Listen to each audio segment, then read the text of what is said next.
And welcome back, everybody, to another edition of Bubba and the BatFlip, episode 46. Week 2 is in the books, and we just had Fab run, and that was crazy. And there's been injuries and bullpens and opt-outs and you name it. It's happened, and we have a long ways to go this season. You can find me on Twitter at BDentric, and my co-host, as always, on this endeavor on Twitter at BatFlipCrazy. Toby, how we doing, man? We are tired, Bubba. We are tired. It's been a long week. It's been a long fab, man. That fab was grueling. I generally do fab on Saturday night, so I get it all lined up. And then on Sunday, I make a couple tweaks, just, injuries, news, whatever. But this week, it was just kind of a go type of thing. So I know a lot of people were experiencing the same thing. I have way too many leagues. It felt exhausting to go through that. As weird as not grueling fantasy baseball should be, it felt grueling. So here we are. We're on the other side. Fab ran through. Sometimes some are good, some are bad, some are whatever. Yep. I know the feelings. I was actually proud of myself. I got most of my fab done last night. Did a couple of other leagues this morning. I was 10 o'clock in the morning, done. I'm like, sweet. We went out with the family and did some things. And then just news after news after news. And I tweeted it. You tweeted something similar. Just like, what do we do? It's all for nothing. It's just chaos. That's why I titled it Week 2 Chaos. I guess it's just going to be a weekly thing. I think I'll change the number each week. But we won't go to the COVID stuff is out of our control. There's going to be cases, it seems like. Baseball's going to play. I guess accept that for now. It's just going to happen. And the schedules are changing. Even like Jeff Erickson, I think, was tweeting it last night or this morning. They tweaked some schedules around. Now all of a sudden the Rays have a double hitter, which means 2 7-inning games instead of the 9. So if you start doing the math on stuff, you're losing at bats. There's just so many moving parts in what's going on. Oh, which Rays game? This will be good radio. If you give me 2 seconds here, I will. No, it's all right. It's all right. I mean, things are all over the place. They're wacky, Mm-hmm. And you just got to hope that that it doesn't hurt you worse than it hurts other people. We were talking before the show. It's like, in my best main event team, I had JT Realmuto all last week, just like sitting there doing nothing. I have a bunch of Blue Jays on a couple of my good teams, and they're just sitting there. I had 2 or 3 spots in pretty much every single one of my teams that were just kind of sitting empty through the weekend, and in some instances, pretty much through the week with injuries and stuff like that. So you just got to hope that over the course of a shortened season, it evens out as much as possible, and that it doesn't result in you having, suffering, the brunt of it. But obviously that happens in any season. So you just gotta be able to, you got to try to do what you got to do. Okay. This is the Rays deal. Mark Tonkin tweeted it from the Tampa Bay Times. Jeff Erickson retweeted it type deal. He says the Rays are now officially off on Thursday after supposedly playing on Thursday, and they're going to play a doubleheader versus the Yankees on Saturday. So they're not going to play Thursday. They're playing a double dip on Saturday, which means 2 7-inning games instead of an extra couple 9-inning games. That move took place so the Yankees could play 4 games with the Phillies this week, because the Yankees are supposed to play 3 with the Phillies, 4 with the Rays, but do Rays Thursday through Sunday. And so my point through all this is this is going to be an ongoing thing. Like right now, we had the Phillies and the Marlins miss a whole week. We're going to have to find ways to mix and match because they're going to really try to get that schedule taken care of, as crazy as that sounds. Mm-hmm. And now the Cardinals might have more positive tests, so they might be out this week, which means the opponents they're playing this week might be out. It's just going to be a revolving door of WTF. And it's just all you can do is the best you can do. I'll ask you this because there's really no correct answer. But after what we saw last week, you mentioned rosters, you had locked, I tweeted out stuff. A lot of guys had it where after lock, all this was happening. We had no way to change things. Knowing the Cardinals situation, how do you approach the Cardinals and the teams they're playing this week in your weekly lineups? I tried as much as possible to get backups. I don't have a ton of exposure to Cardinals, but I think it impacts on a couple levels. First, I have Yadi Molina as my backup catcher in a couple of my main events. And so in those, I think one of them I got Travis Heineman or Tyler Heineman of the Giants, because it's going to be 4 games in Rockies. But I think one of the things you got to balance is it's everybody's every game counts, every game's important, and that's true. But you got to balance which games are more important. So it's is it more important to have a backup catcher or to have maybe a better hitter be available, to be flexible, where you know that there's going to be guys that miss time. And so I think that's a lot of the calculation that that you're trying to figure out is like, what's the path of least harm, like, to your fantasy baseball team. So like, are you, yeah, it's like, we're all going to be dealing with that, right? We're all going to have spots this week that end up being blank. I was telling you before the show, I have 4 Cubs, Yep. I can't back them all up. I just have to hope that down the road, when there's double headers, that I can help make it up, or that there's going to be other guys who are in similar situations, and it's just going to happen across the course of the season. Because if you worry too much about all of it, then I think that's what I kind of felt like in Fab, is I was getting so bogged down in that level of details of like, okay, this guy might be out, so I need to back up here. It's like, well, let's pause. Like, I don't want to be dropping any guys that I don't want to be dropping right now. Mm-hmm. So let's just try to focus on like, okay, like what is the overall theme for this week? The overall theme is I want to have a full rotation. Like, I want to have 9 pitchers who are going, who I feel good about. That was priority number 1. And priority number 2 was I want to have as much flexibility as possible on my hitting, recognizing though that I'm going to take some zeros probably at some point in time. And that's just beyond control at this point in time. You just hope that when you drafted, you didn't have exposure like I did to 4 Cubs, so that if the St. Louis Cardinals series is canceled, that you're just not sitting there like, well, Yep. Oh, well, like that's just the way it is. Yeah. And Toby's saying that because the Cardinals are supposed to play the Tigers for 4 and then play the Cubs over the weekend. So in theory, the way you could go about this, at least this is how I'm going to do it. Cardinals pitching, pretty much not going to, like, even Flaherty. I'm not going to stomach that, because it feels like if they have any more positives, if it's like 2 or 3 more tomorrow, they're taking the week off. It just feels like that's what's coming. So pitching wise, for sure. Hitting wise, I don't feel comfortable with it. It's one of those, if you want to put it in versus the Cubs because things change, you can do it on the weekend. Otherwise, just don't roll the dice. If you're in an FPC style, you can play your Tigers on the weekend, play your Cubs to start the week. You're just going to need to know that you're going to have some kind of backup plan. And it's too late now because Fab's already run. But going forward, that's kind of the strategy you're going to have to take. And at least that's how I'm taking it. Like you said, you want a stable rotation. Trying to put a Cardinals guy out there, not very good. And then Tigers guys, even and Cubs guys, say a Tigers guy was supposed to pitch on Thursday. Well, now with no games all week, does that guy get moved back to Monday the next week or something? Is he even going to throw? Like, these are the little things that make it difficult. That, as weird as it sounds, you like, especially pitching wise, you just got to kind of cross these guys off for a week, which really sucks when you're talking about Flaherty's of the world. Now, when you're talking about the middle tier guys, okay, that is what it is. But like, it sucks. But you mentioned it with the Cubs bats. You'd hope with all the double headers, because these guys, right or wrong, most of it's wrong, the way Major League Baseball is handling this, they're going to try to get every game in the way they're making this work. They've already discussed like pushing the season back, like double header. Like there's teams playing like 37 games in 35 days right now. Like, it's going to be stupid. Like, that shows you how much they care about player safety, like big time, like right there. So hopefully it evens out in the end. But let's go to, this is a more positive notes, but I don't think we need to keep going on in this cancellation thing. Lots of opt-outs, lots of injuries. Let's look at how we can fix these situations or kind of attack them. We'll start with the Brewers. Lorenzo Cain opts out over the weekend while they were hanging out in Chicago hotels, waiting to see what the heck was going on. He hops out, and then Ryan Braun's now on the IL. So it's 2 outfielders / DH gone. You got to imagine Ben Gamble's going to get more run, especially versus right-handed pitching. How else are you looking at this Brewer situation from a how can we make this better with our roster standpoint? Yeah, I mean, I think, the Ben Gamble shout is, I think, a pretty good one. I mean, realize, I think the challenge with him is he's going to bat 9th. I think the speed may play. And so I think that's going to be something where you can kind of look for matchups where that speed can play up a little bit. He's not that good, though. So batting 9th and not being that good, it's one of those things. I didn't go after him at all this week just because I just, that just wasn't on my radar. I was going after a lot of Giants, at Coors, so I was getting like Alex Dickerson or whoever.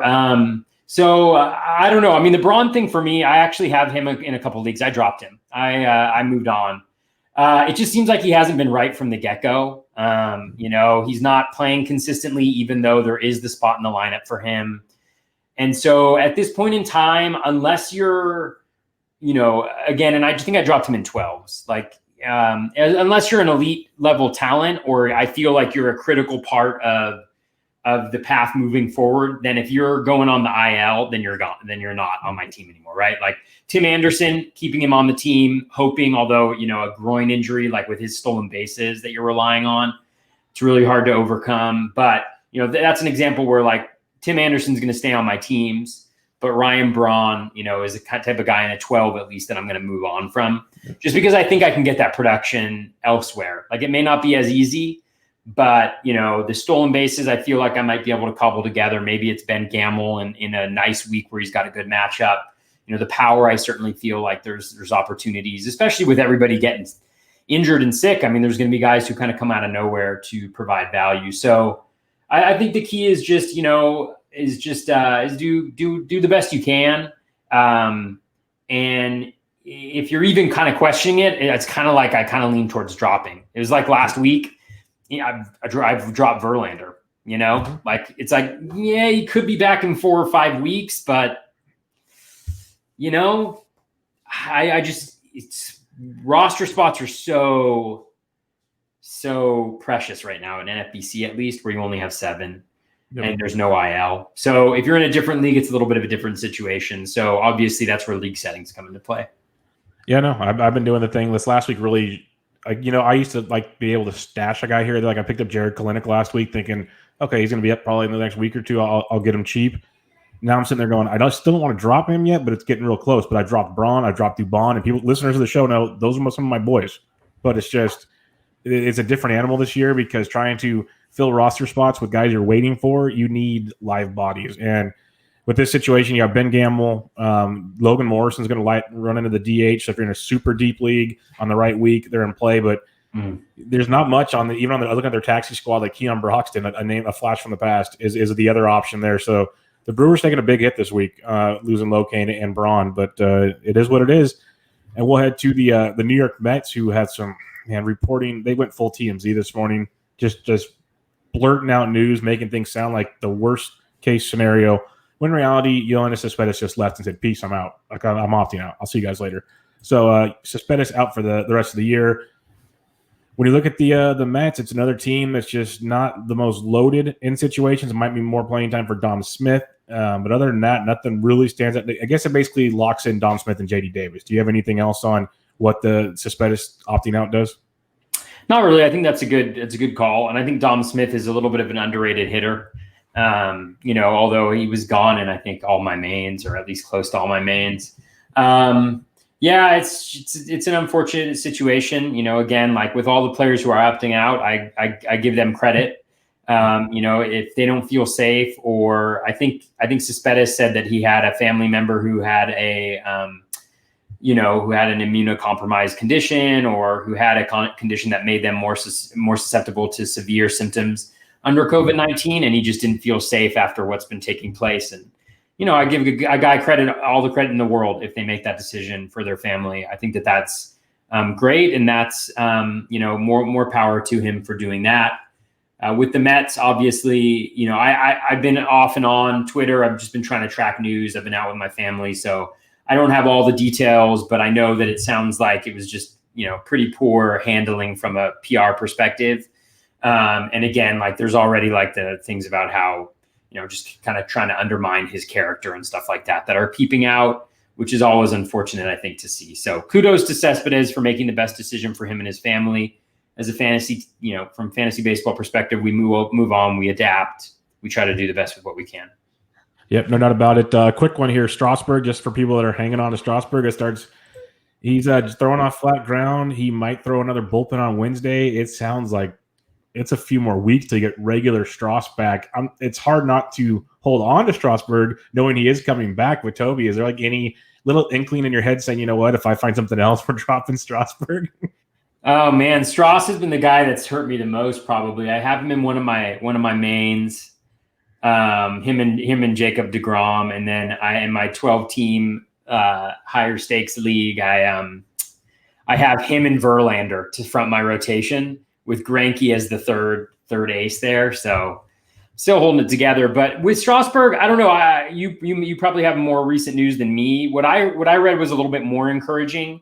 that he threw a bullpen, I think today or yesterday, that he's going to throw one more and then he's likely to start. I don't know how long he'll go, but they seem to think that he wouldn't need the same type of kind of live hitter experience, they felt, as maybe some other starting pitchers would go. I don't know if he'll go the full game, but what this might actually do is what I'm thinking about just based on what I'm seeing. If his bullpen's on Wednesday, I think chances are he pitches on Monday of next week. Because I think they have Thursday off. I think they just have 2 games this first part. So Tuesday, Wednesday. So I think what's going to happen is Scherzer's going to pitch on one day, more rest than usual on Tuesday, and then I think they'll have Corbin go on Thursday, Sanchez on Friday, and then maybe your boy on Saturday. And then what's that? Your boy on Saturday. Voth maybe on Saturday. I'm not totally sure about that. But then Scherzer Sunday, Strasburg Monday.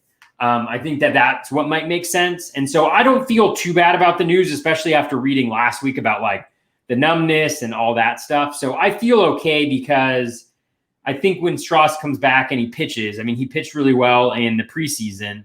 And so I think we still have the chance to get, some goodness out of him the rest of the way. So I'm a little bit more confident, I guess, in him just because he is an ace. He's been there before. So maybe I'm a little bit more confident, but I may not have the most updated news on that as you do. The most update that I've seen that got me to put this on the outline is he threw a bullpen session, a 31-pitch bullpen session on Sunday. And then he's going to pitch another bullpen session on Wednesday, assuming that's about 50. Let's just go with that. Which means if he pitched on Monday, like you're saying, he's good for 70 to 75. So it'll be one more start after that before he's ramped up. So either the end of the following week or the following, like week 5, I guess, it is 4, whatever that is. So he's probably about another week or 2 from being full go, assuming there's no setbacks. That's what we're looking for right now. So that's that. Yeah, and with 75 pitches, he can get through 8 innings pretty easy, I think. With him, with some of those teams in the East, no problem. Give him the Orioles, we're good. Actually, the Orioles are beating everybody. Sorry, Alex Fast. I know. Sorry. Yeah, I mean, that's the thing is we're getting all these. Every team is good at hitting for a little while. Remember last year when the Marlins were like elite for like a month there, where Cooper and Anderson and all these guys were hitting. So it's like we're just getting these waves, and that's kind of what we're dealing with right now. And and then there's a lot of batters who are talking about how they're just having a really hard time getting into it. I heard Bregman talking about that. The A's have obviously struggled, some of their key guys. So we'll see. Should be fun rest of the way. Just a quick one here for you. Chris Bryant and Joey Votto have been out of the lineup the last couple of days. They reported themselves feeling symptoms, but no positive tests. It's just they're following kind of what Moustakas did. He was back a few days later. It's a minimum of 3 days, so it's one of those. They might miss Monday. They could be back Tuesday. What I'm asking you, if we hear nothing on Monday, are you putting them in your lineups? No. Okay. No, we've seen how these extend, and I think it's really difficult because with the testing, there's like the rapid test that they do, but the results aren't as reliable as the nasal swab tests, but those ones take longer for them to get the results back. And so I think they were saying, the beat writers were saying that it's normally 2 to 3 days when something like this has happened in the past. Yep. And so I think, again, like it all depends on your situation. A lot of people won't have a better option. And you just got to weigh, okay, if I think that there's a 50% chance that they play 3 out of the 4 games, and then there's a 75% chance they play 2 out of that, what makes more sense, that or whoever else I have to put in there? So I think those are just the calculations that we have to get I don't know if comfortable is the right word with, but those are the types of calculations we have to make. That's our 2020. That's our 2020 calculations. That's just what we're going to call them. It's the 2020. For those that didn't notice over the weekend, Ozzie Albies, he didn't play on Friday and he didn't play on Sunday because he's nursing a wrist injury, a lingering wrist soreness. They say they're just kind of taking it easy. Doesn't need an MRI. They're taking it cautious. He played on Saturday, like I said, but didn't play Friday. Didn't play Sunday. Are you comfortable playing Albies this week? Yeah, I mean, I think so. I'm planning on having him in there. He did play Saturday. I think he got a couple hits. Drove in a run, I want to say. Maybe that's a fact checkable thing. So it looks like they're just giving him maybe a little bit of extra rest, give him this additional day. So I'm hoping that he's going to be in there. But if he's not, then you just gotta do what you can. Yeah, if we see on Monday he's not in the lineup and it's before lock, you might consider making changes there. Just going to throw that out there. Another guy to do the same thing with before lock on Monday, Josh Donaldson left Friday's game with a calf injury. This is an injury we've seen before with Donaldson, and he didn't play Saturday or Sunday. They say he's day to day, nothing too serious. We've heard this before with Donaldson, but I'm kind of nervous because this is kind of a thing we've seen with Donaldson before. If he's in the lineup Monday, obviously you play him. If he's not in the lineup Monday, what's your thoughts on Josh Donaldson?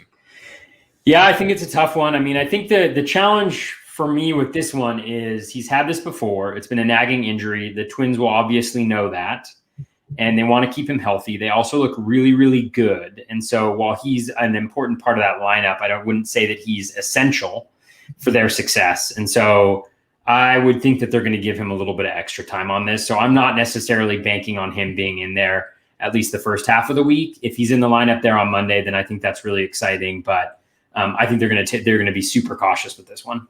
And I think they signed him for 2 or 3 years. So, it's a long-term investment for the future. Yeah. 4 years. It was 3 or 4. Yeah. 3 or 4. Yeah. So they want him locked down for a little while. There's no doubt about it. I wish I had my Twins hat right now. Look at this. I buzz my hair, Bubba. Look at it. It's all not quite as short as you. They come join the party. Man, my children said that I look like I was 18 years old. They're what they need. They're flattering you so well. I know. Well, I'm just kidding, because when you ask a child who's their age how old they think you are, they're like 8. 18's a long ways away for them. Long ways away. Eduardo Rodriguez done for the season. For those keeping track at home, he was already having on the IL. He's done for the year, so you can let him go, and hopefully everything says he'll recover fine. Hopefully we see him next year, and that's good. You mentioned Tim Anderson earlier. He's on the IL with a groin injury. The severity of that I have not seen yet. That is it sucks. On more levels, you obviously have him, which stinks, but he's fun to watch. He's a great table setter in that offense. You just got to kind of sit and wait, right? There's nothing you can do with Tim Anderson. Yeah, absolutely. And actually, I was going to tweet this out, but I wasn't sure if it was going to be taken the right way or not. But I think this highlights for me, like Anderson and a couple other things just highlight for me, like, well, we all want to talk about like how we're skilled drafters and how, we make the right drafts and da-da-da-da. I mean, luck plays such a factor.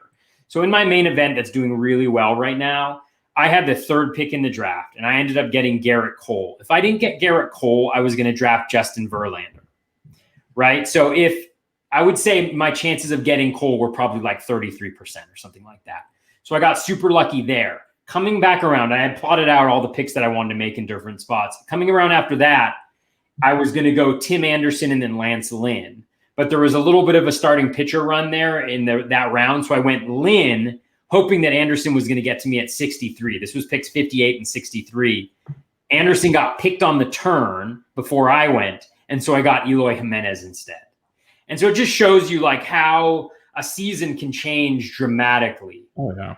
Not based on who I wanted to draft or who I was expecting to draft, but just because those are the breaks, right? Mm-hmm. And so I just wanted to highlight that because, a lot of my teams are doing well right now, and that's great. And people have said really nice things, which is great, but and I really appreciate that. But it's also like, there's a lot of luck that's involved too. Half of it is building the team, but it's also having those types of breaks go your way in the draft room. So don't take it too hard if your team isn't doing so well, or if you didn't get those breaks, things could easily be very different. Yeah, and a couple of things to hit on there is you mentioned a good thing. It's just kind of sometimes the draft breaks different ways. It didn't mean you didn't know what you're doing. Like you had targets that someone else liked as well. I mentioned that when I did one of my both of them, but one specifically, my listener leagues, I have never been sniped so much in my life. It's like you can tell they listen to the show because they were literally, Bubba's pick's coming up. We're going to go grab these guys now before he can. And it happened all draft long. I was just like, this sucks. But that was kind of a good thing. And then it's not a long season, but we still have a long ways to go. And categories are so tight, it could turn quick if you had a slow start. So don't start going crazy yet, because literally the league leader in homers has like 5. There's like guys with 2 stolen bases. It's one hot week, and you could turn things around in a hurry. So yeah, don't go going crazy. Absolutely. And I think one good thing too, I think this is really important if you're drafting a lot of different teams, is no matter how much you like a guy, you have to diversify. No matter how much you like a guy can still get hurt. And that was one thing, like heading into drafts, I was like, I'm going to get all of the JT Realmuto, right? I love JT. I thought he was undervalued, even though he was going high up in drafts. I really wanted to get him. I only ended up getting 2 out of 4 of him in my really important draft and my main events. And the reason why was because it was actually Phil Dussault had a tweet where he was just talking about kind of his approach in that nature.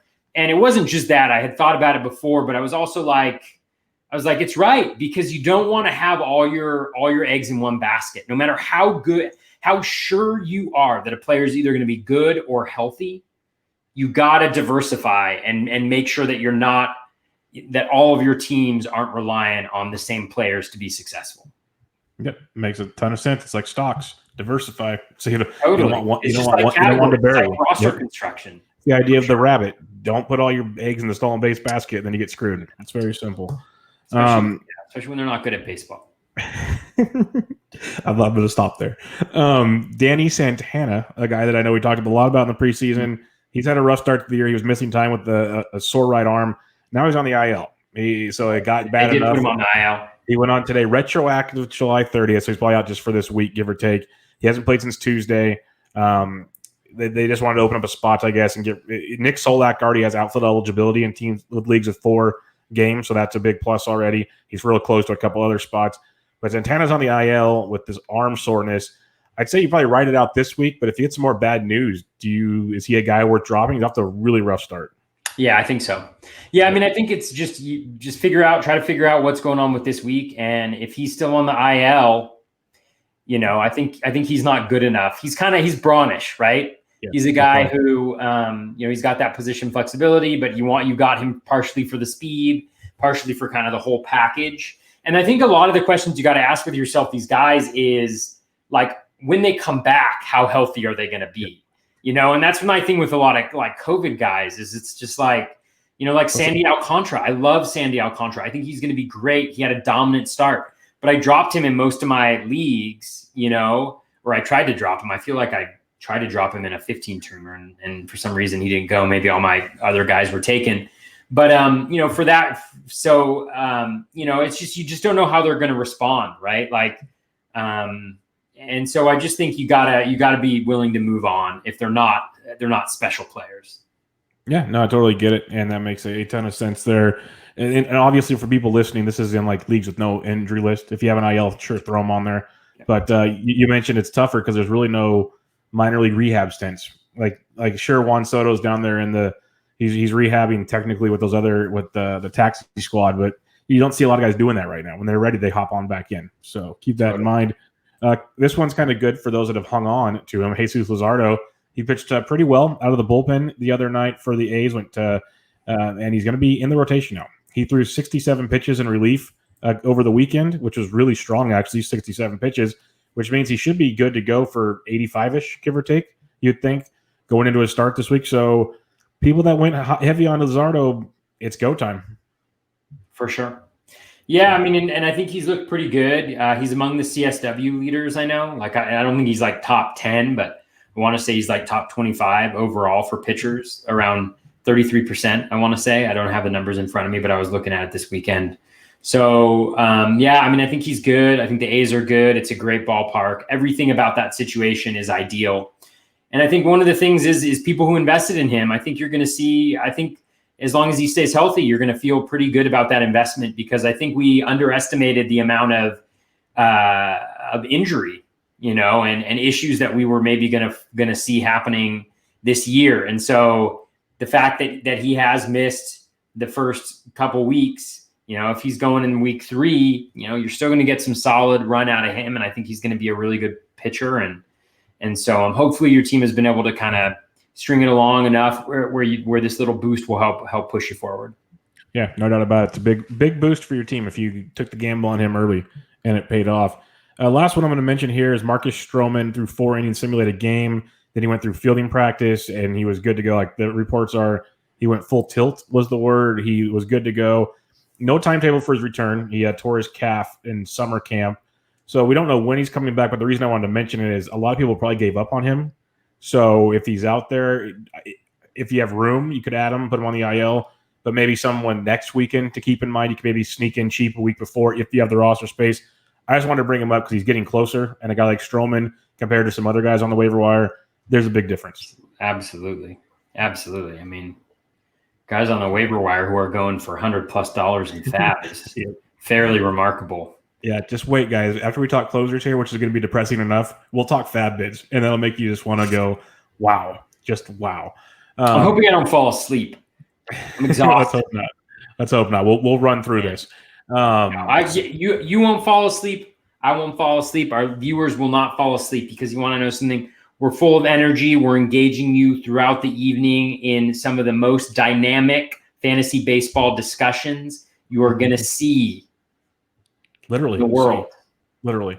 So we're going to talk closers because it seems like either they've been horrible or they've been getting hurt.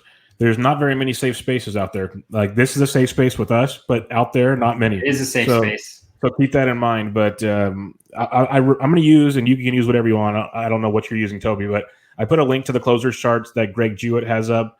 It has a nice kind of who's in, guys coming up. He updates it all the time with like guys that have bad outings and different deals to keep you going on. That's a resource I've been using forever. Greg's been on the bench with Bubba before talking about closers. There's tons of different references you guys can use for that. But we're just going to go off of that, and I think I have all of them here. This segment is called Bullpen Disasters in the Outline. By the way, for those of you who are paying attention. You don't come here for, challenges or troubles. You come here for disasters. We're either talking euphoria here or we're talking disasters. Yeah, the euphoria section is later. Yeah, later. I used to never make it a point when I checked box scores. The first thing was never who got the save and who blew the save. That seems to be what I've done the last 2 nights. So that's been really exciting. That's how bad it is. But we're just going to start. Hope that I hit them all. We're going to start with the Rockies. It starts in Coors. Wade Davis to the IL. Scott Oberg pretty much done for the season. So Jairo Diaz was popular. We're going to talk about him coming up. Is he the guy that you would pick, or is it Carlos Estevez? Anybody else that stands out to you in Colorado, or is it Diaz? It's definitely Diaz for me. I think Diaz, I normally shy away from folks in Coors, but Diaz has been, I guess I won't call him great. He's got 91 innings in his career, 4.04 ERA. But the things I like to see, 2019, 14.3% swinging strike rate. This year so far, 15.5% swinging strike rate.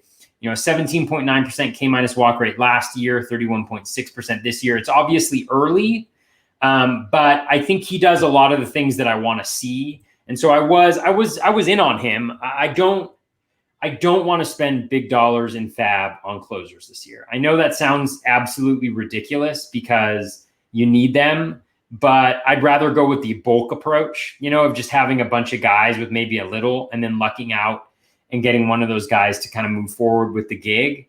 That's been kind of my approach. So he was my high bid in some leagues, over $100, like 114 and 109 in a couple leagues. Really do like him a lot. I think he's good. He's going to be the guy that has the job. I think he's gotten the job towards the end of last year. He had the job. I think before he was injured, maybe towards the very end of the year. So I think it's definitely his job. I put in a 20-team dynasty league where there's just very little on the waiver wire. I put in a $385 bid and I got him. So I'm confident. And also in TGFBI, I had a $109 uncontested bid where I got him. So, so yeah, I'm big. I'm a fan. I think of all the Rockies' arms in that bullpen, including Oberg, he's the guy that I would like to have job. And I think he's going to get it. And the Rockies are going to get save opportunities, and I think he'll be serviceable for the rest of the year. Yeah, Jairo Diaz went for as high as 541 for as low as 9 across NFBC. So all over the board, but many feel like he's the guy. It makes sense. $9, crazy time. But like you said, closers are going for some primo money.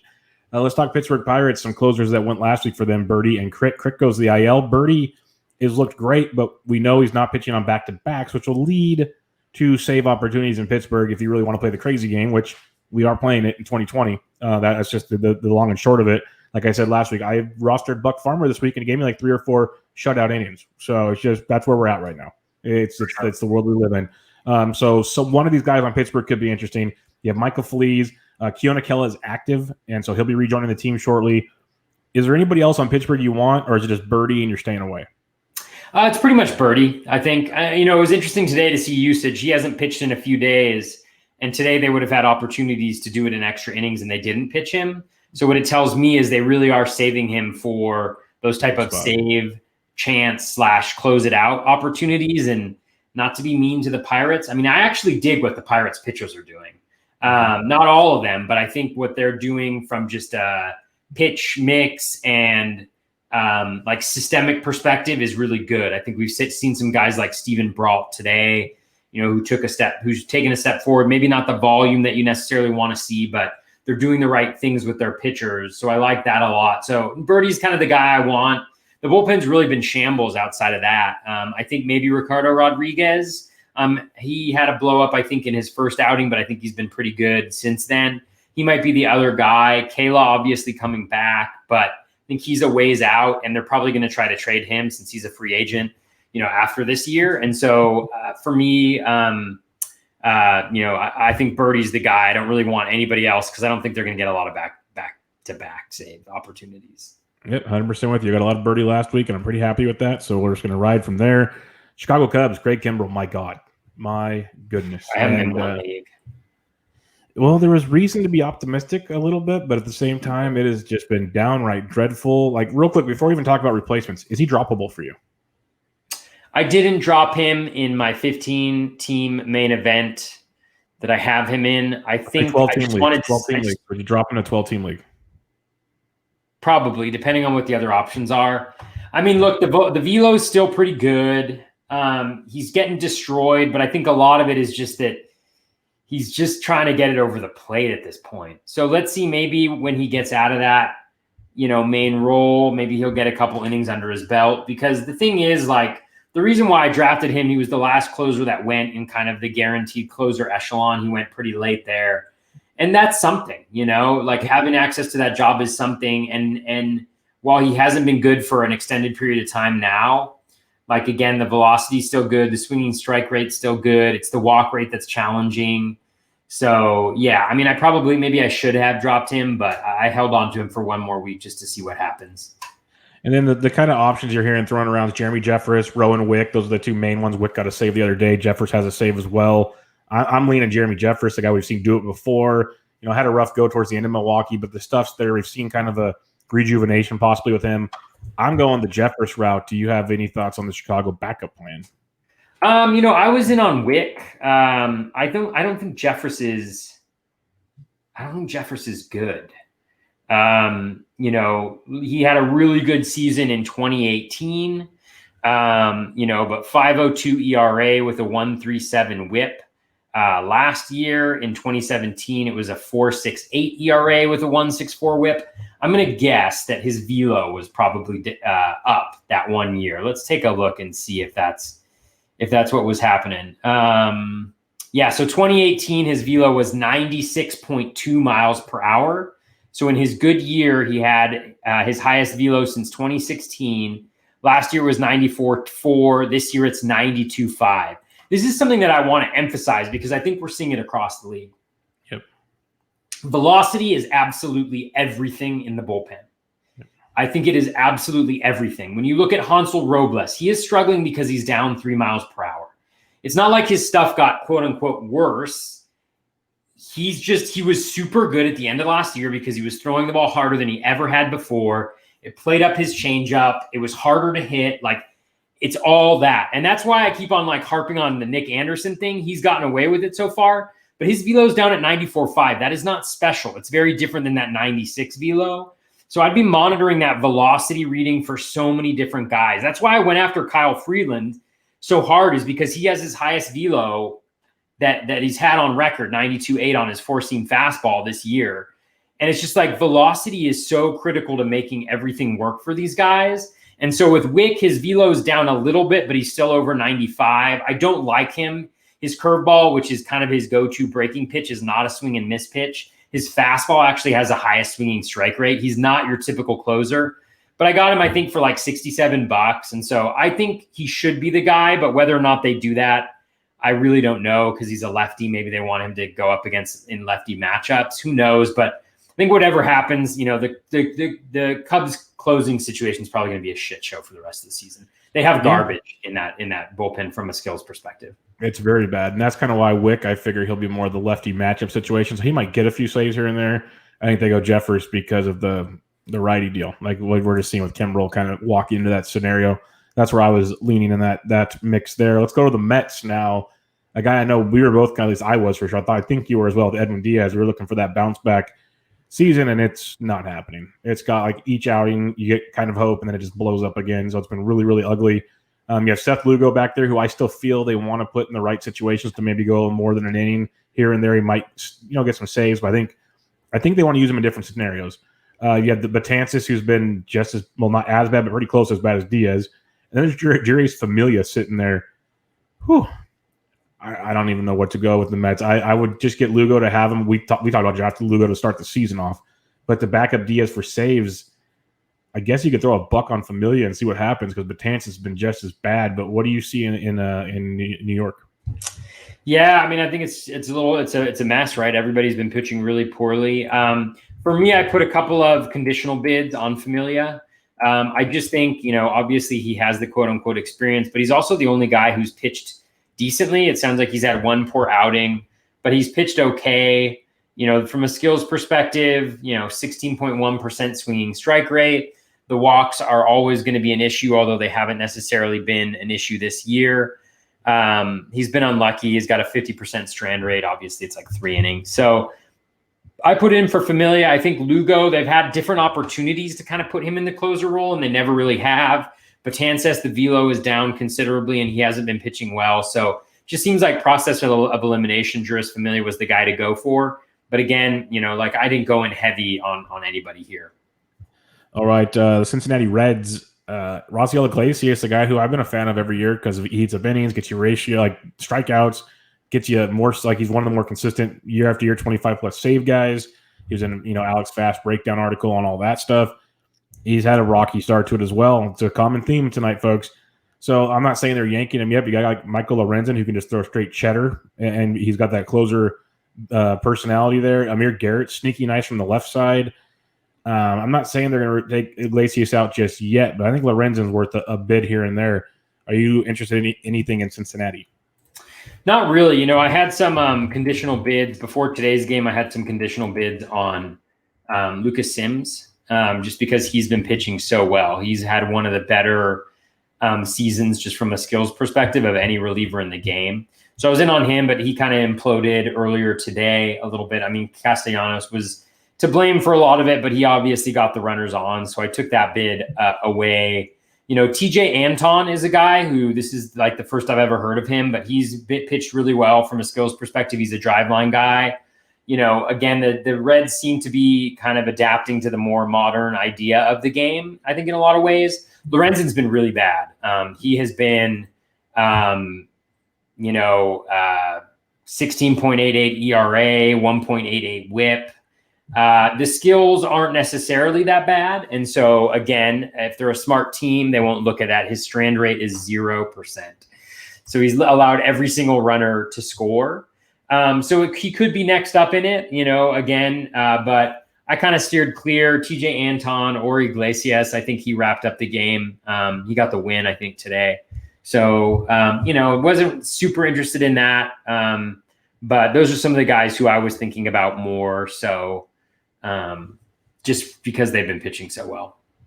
All right. Just for those worried about Kirby Yates, it hasn't been pretty, but he said it's mechanics. He already knows what it is. He's going to work on fixing it. Keep that in mind. Drew Pomeranz already picked up a save. You got Pagan there. Bullpen's very deep, so if they have problems, it's there, but Yates should be okay. I wonder if Yates is down in velo too. I'm going to check it out while you're introing. The other thing is the Nationals, Daniel Hudson, I wanted him to start the year. Sean Doolittle's velo is disgusting. He's getting rocked. Huddy's the guy. So go get him wherever you can. Something in that regards.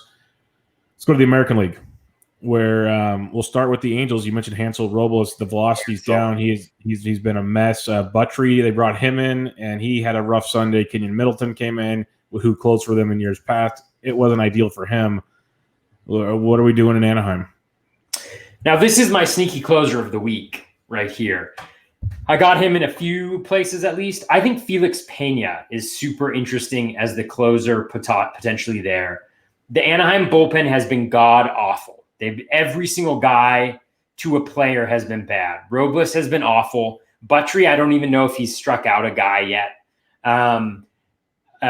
He lost the opportunity this time. Middleton, it seems like, has been pretty good just from like a velocity perspective, but I also don't think he's actually pitched that well. Let me check just really quickly. He's been okay. His whip is 3. And there's nothing that's super jumping out at me there. Felix Pena has pitched very, very well. He's been doing multiple innings, but Joe Maddon was quoted as saying, I feel really comfortable with Felix Pena anywhere in a game, including closing. And after Buttrey blows this save today, I hopped on and I increased that bid for Felix Pena a little bit because I think whether it's an inning or 2, I think that he might be the guy who Maddon trusts the most. And I think Maddon, for all the weird credit he gets about thinking outside the box, I think he's a very traditional manager when it comes to closers. And I think it's clear that Robles, the velocity's gone. Like it's 3 miles per hour down. A 94 mile per hour fastball, that's everybody now, right? That's everybody throws 94 miles per hour. And so you're not special at that point in time. No offense, Hansel, I love you. You know that. But like, so for me, I would move away from Hansel. I didn't drop him again because I just didn't know what the usage was going to be. Like, Buttrey pitched today, but Robles blew up yesterday. So maybe they come back to him. I don't know. But Felix Pena is the guy that you could get for a couple dollars. And I think I really like him as a potential guy who could get saves, who is pitching very, very well right now. Yeah, I used Pena a lot last year when he was in the opener role there with Anaheim. Very good stuff. In that one, the Houston Astros is a disaster. Everyone's hurt there. Osuna might be done for the year. We'll have to wait and see on that one. Ryan Presley is lined up to be the closer, but then they have a bunch of youngsters. Andre Scrub, Brandon Bailey, James Torres, Blake Taylor. It's Presley for me, but my goodness, it's a mess in Houston, Toby. Yeah, I mean, I don't have any investments over there, and it's just been, who knows that. I'm not necessarily investing, but I think Presley makes sense. I mean, even as a guy who, even if he doesn't pitch this week, if you can get him and just kind of have him in your lineup, just hanging out, because he's good enough to really be one of the most dominant closers in baseball when he's healthy, because he's been one of the most dominant relievers the last couple of years. So I think that's a really good, I think that's who I would go with in this particular scenario, though I'm not confident at all.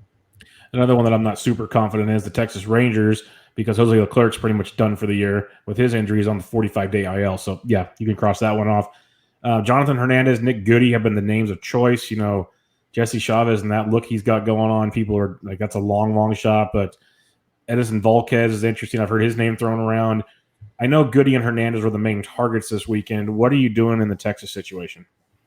Yeah, I mean, I think if you look at today's game against the Giants, Hernandez pitched the 7th and the 8th, and he did really well. 2 innings, 4 Ks. I think he gave up a hit or a walk. But Volquez was there in the 9th.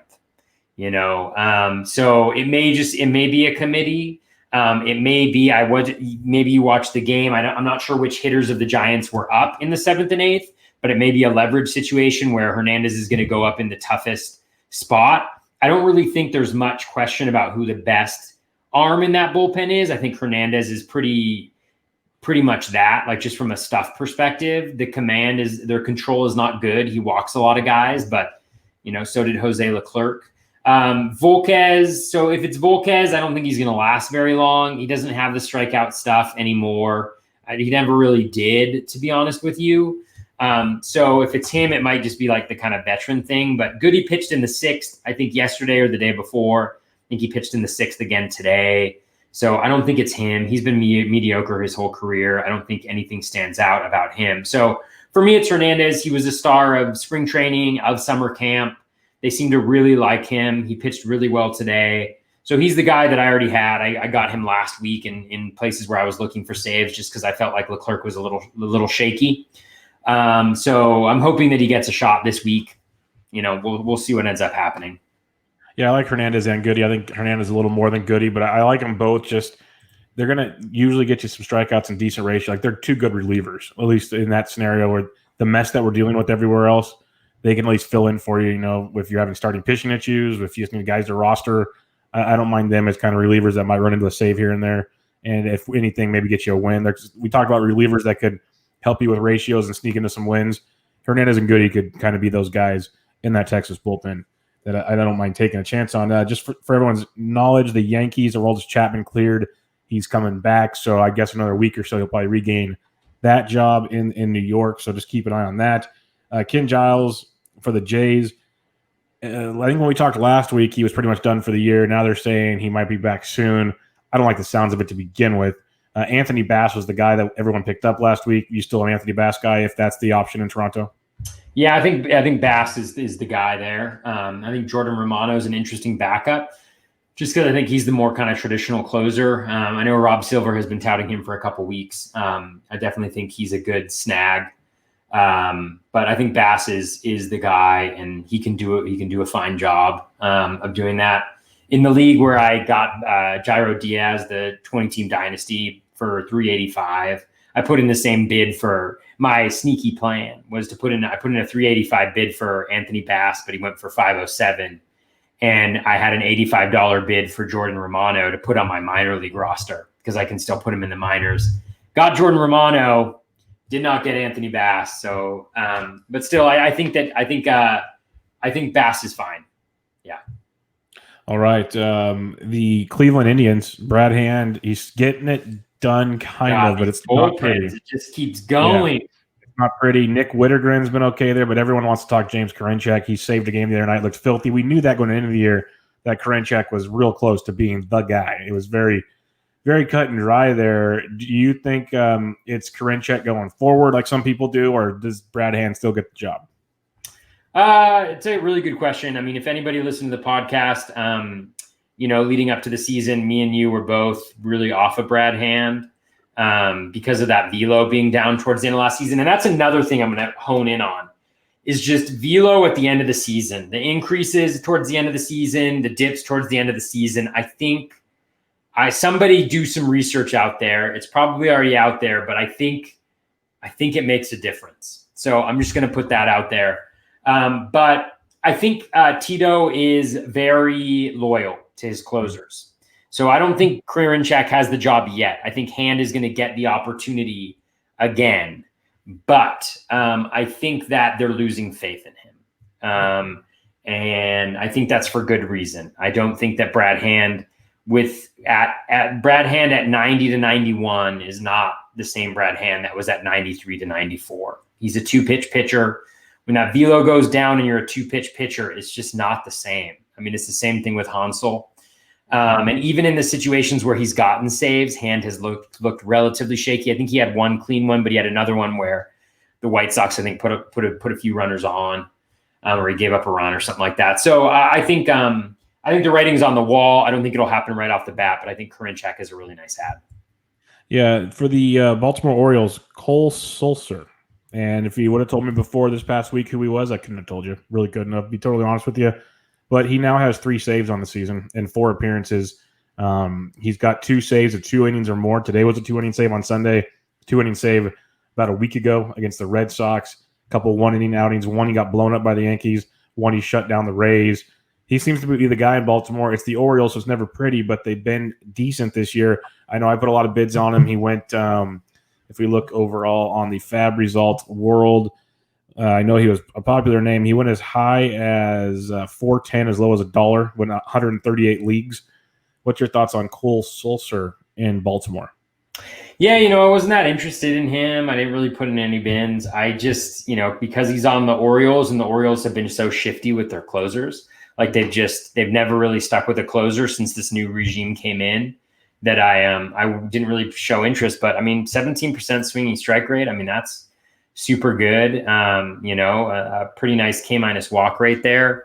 So he looks fine. I know he blew the save, I think yesterday or the day before. So, that's why I just, unless it looks really perfect, I kind of shy away from that, from bullpens like the Orioles or the Giants. But sometimes that's to my own detriment, as you see with Trevor Gott. So. The last one I'm going to talk about tonight, or we're going to talk about tonight, is the Mariners. Taylor Williams, he has a couple saves now for the Mariners.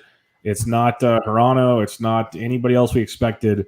Is Taylor Williams the guy going forward that you trust if you were going for Seattle? No, not really. Again, I don't have any special knowledge or anything like that. But I think when Hirano comes back, he's going to be the guy. They have him on a 1-year deal. If he can pitch well when he gets back, and I know he's working towards that, if he pitches well in high leverage situations, I think their best case scenario for him is being able to move him to get something in return. And so for me, I'm not super interested, but again, people who snagged him last week, I know Matthew Davis has been a big fan of his and got a couple saves off of him this week. So kudos to folks who have kind of gone with him. But for me, I'm not super interested in him. All right. We only went through like 15 teams. I think that's pretty much all of them for this week. So stay tuned next week for more bullpen disasters. Yeah, exactly. That's why I said take the guys that'll get you the ratios. Very simple stuff. Let's go to the Fab results. We kind of joked around earlier how messed up it was, and it was wild. We got TGFBI. We got the page that shows pretty much everything that NFBC did as well. But Nick Madrigal, he was big. Christian Javier went. Eno Saris bought him for 211 in my league. Runner was 152. Rowan Wick went for a ton to Smata at 169. Like DeSclafani went for a lot. Nico Horner, Teoscar Hernandez, Nico Horner went for a 162. That one surprised me a bit. Interesting. Yeah, J.P. Crawford, Alec Mills a week after the two-step that you grabbed him for. Taiwan Walker went for 101 in my league, but then a lot of other smaller bids here and there. What were some of the big bids in your league? Who doesn't love Alec Mills? I mean, come on, guys. Like, it made more sense when you took him a week early. Well, I didn't get the two-step, though. I got him for the good start against Cincinnati. We missed the two-step. And it looks like we might miss this week. We might too. Good point. The St. Louis Cardinals, but he does get Pittsburgh. So I'm down for that. I'm super down for that. Knock on wood. You should knock on wood anytime Alec Mills is in the conversation. So in my league, in TGFBI, Christian Javier was the big one, 444, backup of 266. After that, Casey Mize went for 333, which is interesting. I know some people thought he was going to pitch on Sunday today, but Daniel Norris is back in the rotation. How did Norris pitch today? I did not have a chance to look into that. But because I'm not a big Norris fan. I just think that there's a lot of potential there for him. So Casey Mize went, and then it was Jeremy Jeffress for 233. Backup bid of 16. There was not a ton of bidding in my TGFBI. David Peterson went for 204. Chris Bubich went for 204. I got Tyler Chatwood for 143 with a 111 backup. I felt pretty good about that one. Karinchak went for 126. I got Jairo Diaz for 109 with no backup. I got Rowan Wick for 67 with a 17 backup. Those were all of them. A lot of the ones that you mentioned before, a lot of Giants, Donovan Solano, Evan Longoria, which I think is a really good pickup. He's been swinging the bat pretty well. Brandon Belt, Wilmer Flores, Hunter Pence, guys like that. So nothing, a couple really high bids, but I felt pretty good about leaving the draft with those guys. I actually don't really want Wick now that I got Jairo Diaz, but I got him. That's how it rolls sometimes. Yeah, the guys I picked up this week, and it lets you know guys that I mentioned getting rid of like Braun and some others earlier. I got rid of Rougned Odor. I picked up Donovan Solano for Rougned Odor, $14, runner up 11. So I was pretty happy with that. I dropped Tyler Rogers, and there wasn't many Tyler Rogers fans bigger than me, but it's A, Kepler's a liar, and B, he has not looked good. So I got Nick Good. He's gotten roughed up a couple times. Roughed up. And one of them was that dumb second guy who started on second extra innings rule. That roughed him up good. But I got Nick Goody, and I wanted Hernandez, Goody second. I got Goody, so that's where that went. And then I got Victor Reyes for $8. No runner up. Go give me some steals and whatnot. So cool. Just put some cheapies out there because my high bids all went for a boatload. Like you mentioned, Jeremy Jeffress going for a ton in your league. He went for $15 on ours. That's why this is just like. Kyle Freeland went for 31 in ours. Dalton Varsho only 41. I just love looking about how different prices are. It just blows my freaking mind. That's why it's so hard to bid every week. It's just bananas. Like I mentioned, Javier only went for 211, but he went for like 4 something in yours.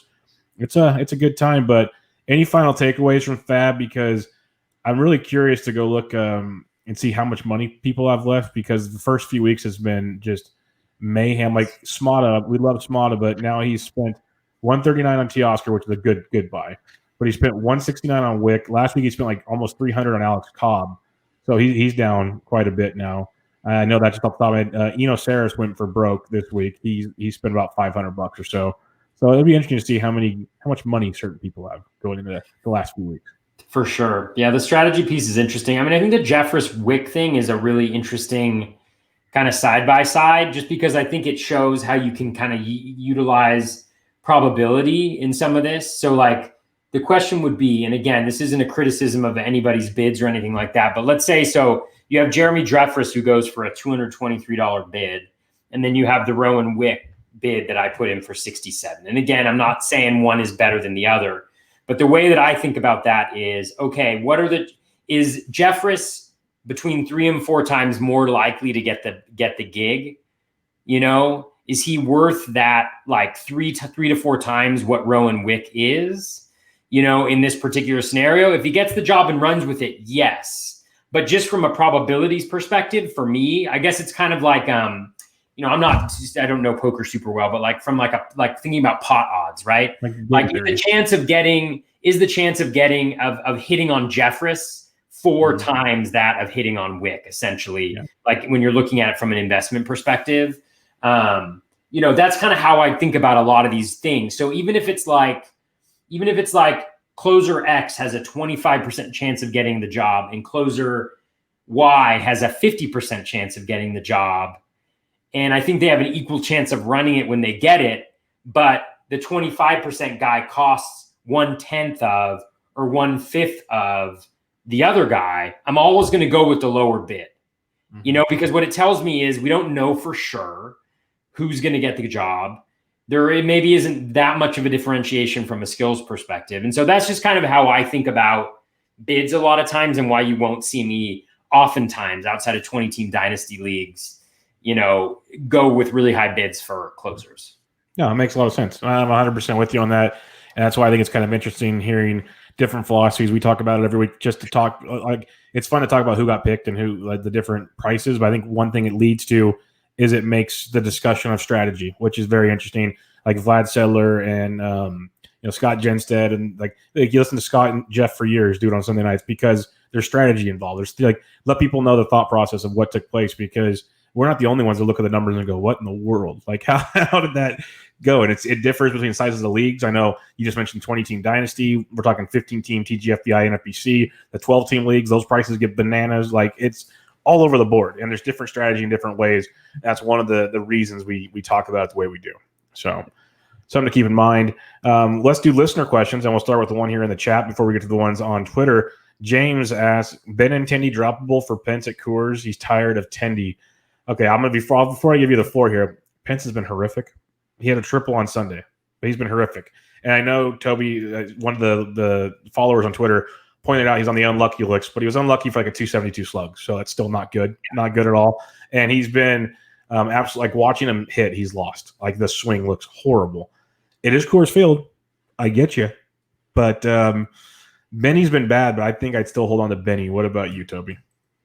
Yeah, and that's one of the things about those tweets is I put it in there is just because somebody's on the list doesn't mean they're good. Yeah. It means they've been unlucky, but it doesn't necessarily mean that they've been good. And Pence has not been. It's good. Just one piece of the puzzle. I think, you know, look, Benintendi is not having a great start to the season, but I think it's Benintendi going away here. Number one, he's got a balanced profile. He generally hits for average. He generally steals bases. He's got a little bit of pop, and he bats generally against right-handers at the top of that lineup. That is a nice place to be. He's struggling to begin the season, but again, you know, all it takes is one hot week and we're in really good shape. So I think Benintendi, it's not even close with Pence. My other thing would be is I have a feeling there's better options if you do want to drop Benintendi than Pence on your waiver wire. And those would be the discussions I'd be willing to have. So, because I'm not saying Benintendi's not droppable, but not for Hunter Pence. Andrew Matney asks, we'll start off with a jovial one here, Toby. Hey, Toby, why do you hate Mike Soroka, and when are you going to publicly apologize? Thanks. I'll hang up and listen off the air. So Andrew is my partner in one of my mains, the one that's 4th overall right now. So he's allowed to give a little bit of shtick. You know, whenever you're drafting with somebody else, you know, you always have your discussions about like who your different guys are. And he really wanted us to take Soroka. I think we took Hendricks in this particular scenario instead of Soroka. Number one, because Hendricks has done this for a long time, and Hendricks was cheaper than Soroka was. Soroka, again, limiting contact management is something that I don't necessarily believe until I really see it happening. And I think Soroka may have that. But I also think that his strikeouts are limited because, yes, he has a good slider and he has a good changeup, but he doesn't have any pitches that he can throw for strikes and get swings and misses on. His sinker and his four seam have very high in zone contact rates. His curveball has a very good, or slider has a very high in zone contact rate for a slider.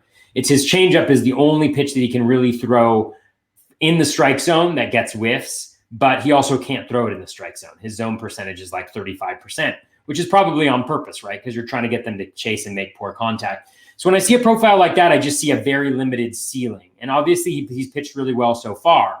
And I'll just throw in this about Andrew Matney. He wanted us to draft Yoenis Cespedes at pick 250. So, you know, how about that? He also wanted us to pick Chris Paddock, and that's worked out for us so far. And without an implosion of the San Diego Padres bullpen, we would have gotten a win there too. So yeah, that game against the Giants, he should have had that one. And both of those games, right? Padres are supposed to have this stud bullpen, and they can't contain the Giants with 5 or Paddock games. So I told people on my DFS show, they're like, "Oh, but look at Paddock. Well, Paddock pitched great. It was the bullpen. It wasn't them." But Matt Leahy asks, "What do you think it would take for Edwin Rios to get regular at bats? Dude rakes when he's given the chance." I agree. He needs regular at bats. Maybe Mookie Betts' injury will get him some regular at bats. We don't know how long Mookie Betts is out. He might not be out at all. That could be simple. It's just the Dodgers. They're so deep. There's just so many spots for him, and he does rake. It's tough to say, but maybe they'll let Betts rest a couple days and give him a shot. But that's my 2 cents. Yeah, I think a good comp for Edwin Rios is Kyle Lewis. I think Edwin Rios is kind of the Kyle Lewis of the National League without access to full-time playing time. So I think there's so many things to love about Rios. The barrel, like the way he hits the ball is just incredible. But again, like with Lewis, you know, you gotta, in order to have even a remotely decent batting average, you have to have incredibly high BABIP, which he will likely have a very high BABIP just because of how well he strikes the ball. But right now he's got a 30%. Right now he's got a 30% strikeout rate. It was 37.5% last year. His contact rate is actually pretty good. I mean, it's right in line with league average. He's got better plate discipline than Kyle Lewis does, so he's got those things going for him. So again, it's one of those situations where he could get on a hot streak and hit 5 home runs in a week and just be the talk of fantasy, and that's a very possible outcome. At the same time, he could go 0 for his next 15 with 8 strikeouts, and it also wouldn't be that surprising. And so maybe he'll end up in the middle, and I think the middle is probably like a 250 batting average with a decent amount of home runs. But again, like how many guys is he going to get into the lineup on a regular basis? I think he played the last 2 games, you know, so maybe with a Mookie Betts injury, something like that. But again, it's one of those things where as you're managing a lineup and you look at your lineup, you're like, okay, he's playing on Monday. And you're like, am I starting him? Am I putting him in that spot? You know, he might not play again until Friday. Exactly. And so those are questions that, like, obviously you have to make a decision on those guys sometimes, but I don't like having those guys on my team because it's just really tough. How about he also asked with Cespedes opting out, we mentioned Dom Smith, JD Davis pretty much getting regular playing time. Are you in on Dom Smith getting as a play now with him getting regular playing time? Yeah, I think he's good. I think he's a solid add in a 15-team league, maybe even a 12-team league. I think he gets the run for the most part. I don't know what they're going to do with lefties but I think he's going to get the plate appearances, and I think he's a pretty good hitter. Yeah, I agree with you there. We have a few questions from @SMMS79. First off, he plays in a 10-teamer where pitching goes deep. Who is the guy that most folks are grabbing in deeper leagues that may surprise with shallow appeal? In other words, if you were in a 10-teamer, who is an ad other players might be sleeping on? So guys like 15-team league guys that are getting picked up now that in a 10-team league, he'd be sneaky for him. All right. So the guys that I was targeting this week that were pitchers, which I didn't get most of them because the bids were so high. And I don't know whether that's me needing to adapt or just not being willing to pay that price for certain guys.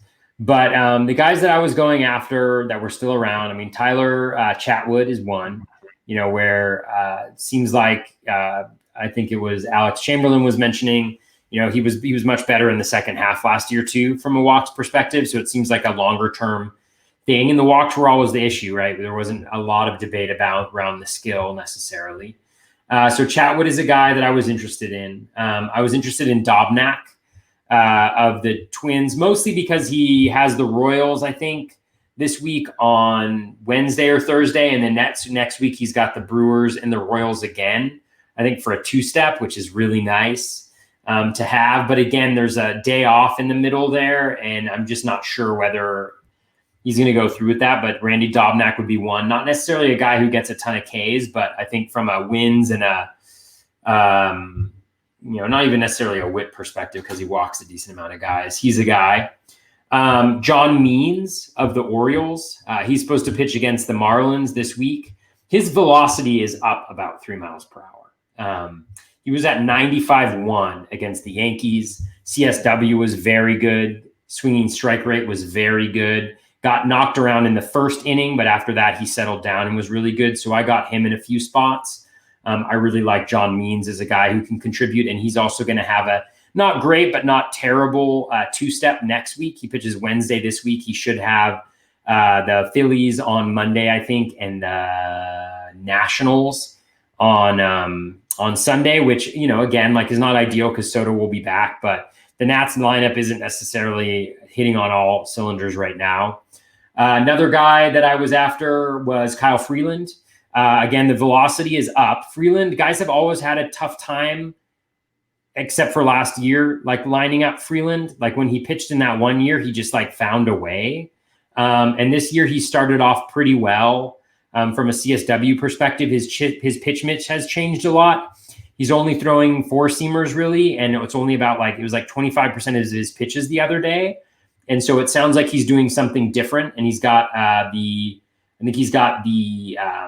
Mariners on Thursday this week, although it is at home. It's not the Mariners, it's the Giants at home. I thought he had the Mariners on Friday. That's my bad. I'm sorry. I'm just going through here my list. Asher Wojciechowski is another guy. Kind of liked him towards the end of last year. He actually pitched pretty well in his first start. So if he's got the right matchup, he's good. He's got some good breaking stuff. His CSW is close to 40%, which is no small feat.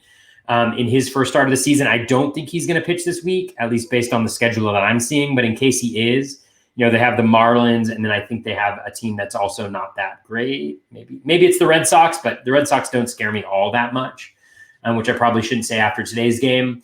And then maybe he's got a 2-step next week. So that's another guy that I was targeting. So those are some guys who generally what I do, and again, I did a PitchCon thing on this, but I look at swing and strike rate. I look at K- walk rate. I look at CSW. I look at those types of metrics to see which guys are kind of popping. And it's a very small sample size, but those are some of the guys that stood out for me. Yeah, Chatwood, that increased cutter usage has been tremendous. That was talked about a lot here recently, and that's helped a ton. It helped you Darvish out to cut back on walks. So it could be something to use there. I like the Freeland call. A couple others that were also on my radar to take a look at.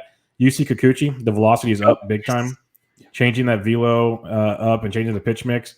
And he added a cutter also. I know some guys are talking about that also. So Kikuchi is an interesting one to keep an eye on and probably take a gamble on at some point in your smaller league.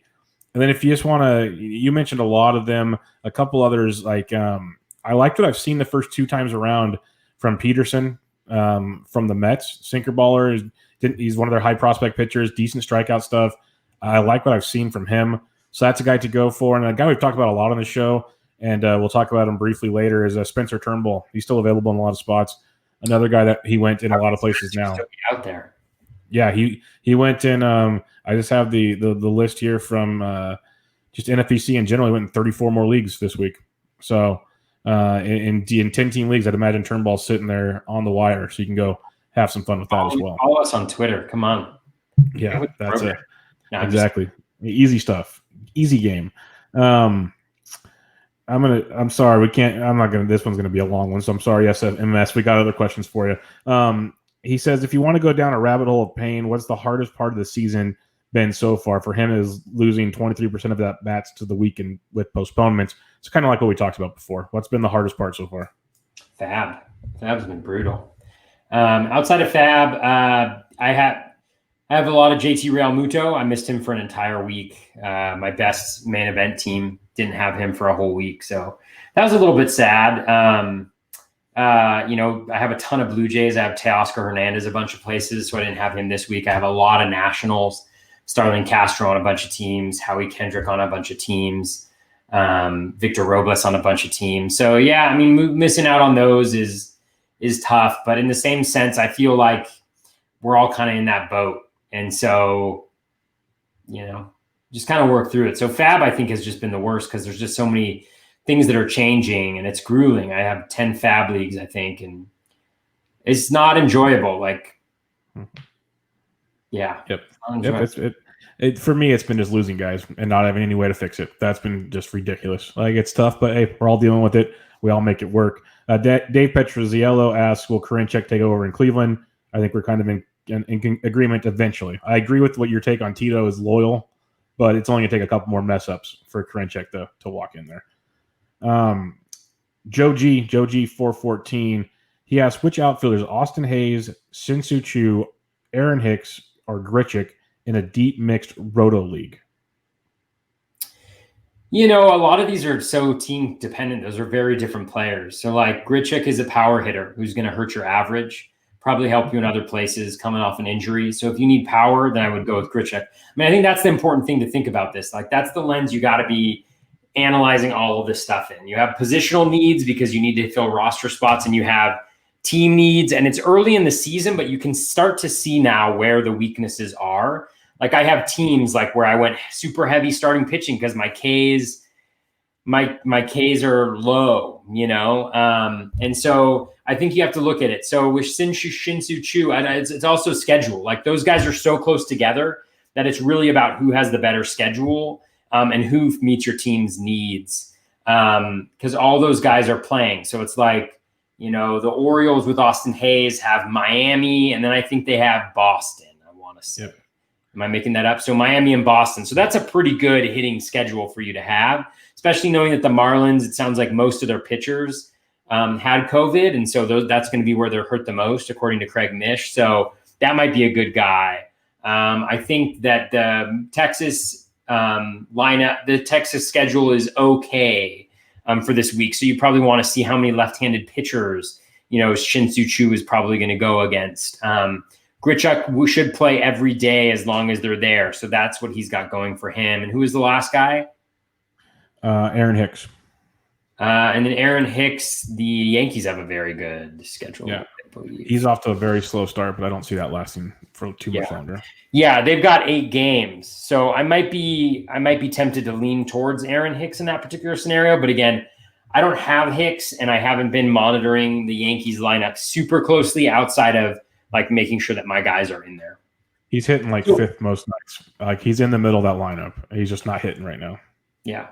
I think this is the thing is these are the filters you should be running each of these types of ads through as you decide whether to draft them. Is who are the matchups? Does that give one guy a benefit over the others? Both in terms of the team and in terms of the pitchers that they're going up against, lefty righty splits, quality of opponent, for instance, something like that. What does your team need from a positional standpoint? You're all outfielders, so clearly that's the need. So what do you need? Power? Do you need speed? If it's speed, then maybe it's Hayes or Choo. If you need runs, maybe it's Hayes or Choo or Aaron Hicks. So just try and kind of think about it that way. So we won't give you a solid answer because it really depends on what the situation is. Yeah, I like Hayes being on that Orioles team is actually swinging it well, plus playing in Camden. Some of those matchups in the East, I do like Hayes quite a bit leading off there. Hicks is the guy I'd go with, but I understand if you're skeptical because of the way he's been playing. Shorts on sports, he asked, we already answered this, but with Ozuna potentially being shut down for the Astros, do you see Presley or Abreu stepping in? We're on Team Presley there with not much else to go off of. At Fantasy Capper asks, thoughts on Hanser Alberto?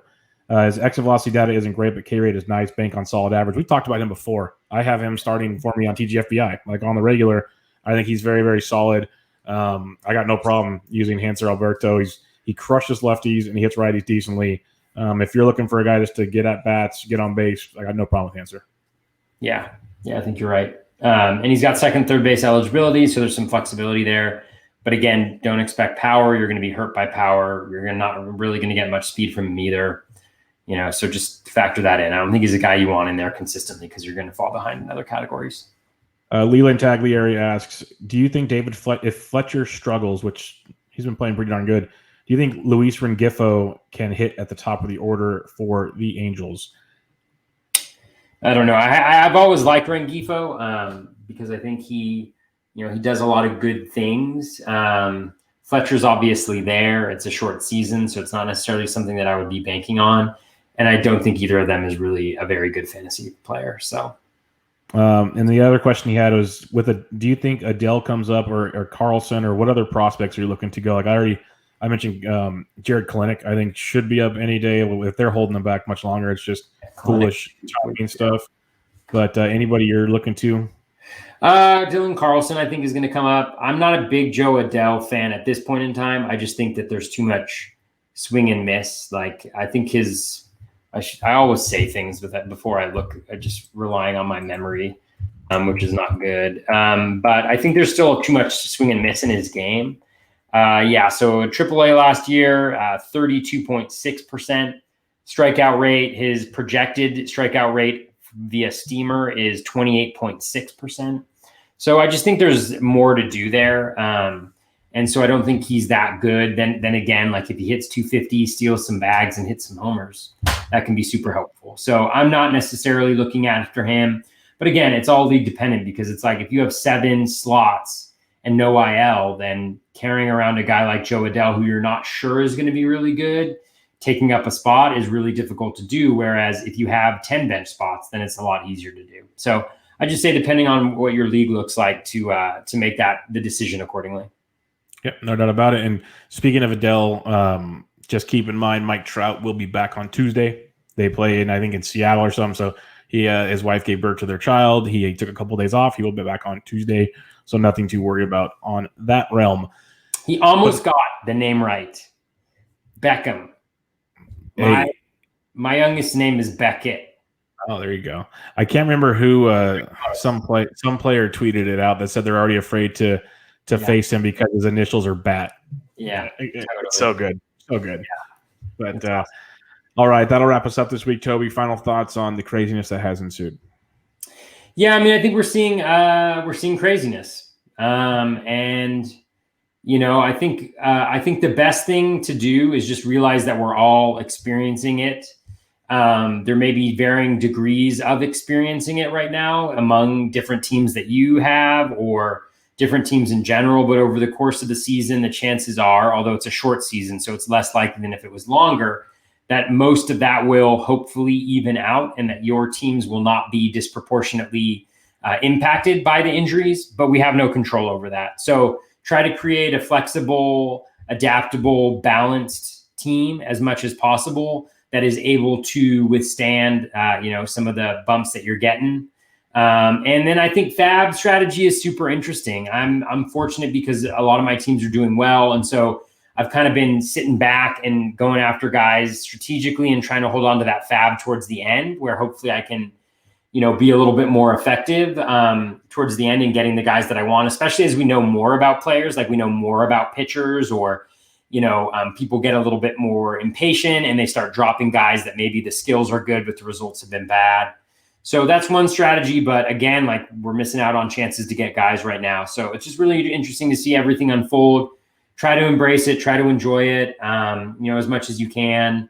And let's hope that when we have our next show on Monday, we still have some baseball to talk about, and hopefully the protocols are stronger than they were initially, and that players are staying safe and healthy. Yeah, no, I agree. I've gotten to the point now where I feel like they're going to do, no matter what, they're going to play baseball. Like they're just going to go. It's to the detriment of many things, but it's weird. Like, you wake up in the morning and it's all bad news, and then first pitch comes and everyone's happy again for the night, and then it's like Bloomfield said it best. It's like rinse and repeat. It's like everyone forgets everything takes place once 4 o'clock Pacific, 7 Eastern starts. Like everything's fine, and then you wake up in the morning, it starts all over again. And it sucks. That's the world we live in. It's brutal. I feel like an awful person a lot of the time because I get so much enjoyment and pleasure out of watching the games and playing the game, even though it's crazy. Like I'm just really enjoying it. It's what I love to do. It's my hobby. It's what I, of all the things in the world I could have chosen as a hobby, I chose this and I love it. And so it's really hard to juxtapose that with the way I feel from like a values perspective about the way they're handling it and the safety of the players. And I want to be like, yes, I value the safety of the players, but at the same time, like I'd be so sad if they stopped playing. And so I guess thank you to the players for continuing to play. And again, respect to everybody who's deciding not to, that it's not in their best interest or the best interest of their family. So respect to them and respect to the people who are continuing to play. And let's try to make the best of a bad situation.